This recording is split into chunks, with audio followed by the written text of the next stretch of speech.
سرور کائنات علیہ الصلوۃ والسلام کی حدیث پاک ہے جس کا مضمون ہے کہ ایک عورت تھی اور وہ گھر میں کھانا کھا رہی تھی. دروازے پر ایک فقیر آیا اور اس نے کہا کہ اللہ کے نام پر کچھ دو. وہ لقمہ اس کے منہ کے قریب پہنچ چکا تھا.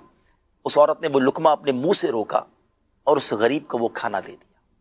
بڑی اچھی نیکی تھی, اچھا کیا, بھوکے کو کھانا کھلایا. مگر ریوارڈ کیا ملا, اس کا نتیجہ کیا ہوا, اس کا انعام کیا ملا؟ کچھ دنوں کے بعد اس عورت کے یہاں بچہ تھا, وہ بچہ تھوڑا بڑا ہو گیا تھا.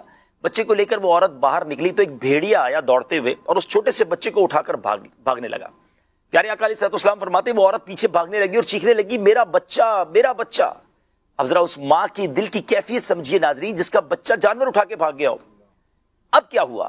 اللہ کریم نے فرشتے کو حکم دیا کہ جاؤ اس بچے کو چھینو اور اس عورت کو واپس لوٹا دو اور اس کو کہہ دینا یہ لقمے کے بدلے لقمہ ہو گیا ہے. اللہ اکبر. ناظرین ذرا غور کیجئے, بھیڑیے کے منہ سے وہ لقمہ چھین کر اللہ نے فرشتے کے ذریعے اس ماں کو واپس لوٹایا, اور جو لقمہ اس ماں نے اللہ کی راہ میں اپنے منہ سے روک کر دیا تھا اس کے بدلے کتنی بڑی مصیبت ٹل گئی, بچہ ہی واپس مل گیا نا. یہی بات آج سمجھنی ہے. آج وقت آیا ہے, ایک کٹھن وقت ہے, ایک مشکل وقت ہے, ایک ایسا وقت ہے جس میں ہمیں قربانی دینی ہے, جس میں ایک دوسرے کا ہاتھ پکڑنا ہے. یہ پیسے کمانے کا وقت نہیں آیا ہے, یہ کسی کی مجبوری سے فائدہ اٹھانے کا وقت نہیں آیا.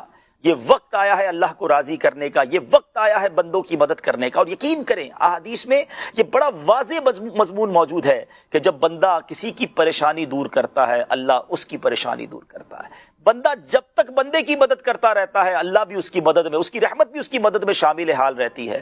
آپ کسی کا فقر دور کریں گے اللہ آپ کا فقر دور کر دے گا. آپ کسی کی بیماری دور کرنے کا سامان کریں گے اللہ آپ کو بلاؤں اور بیماریوں سے بچا لے گا. تو یہ تو وقت آیا ہے ہمت کر کے دوسروں کی مدد کرنے کا. مجھے اپنی اور ساری دنیا کے لوگوں کی اصلاح کی کوشش کرنی ہے.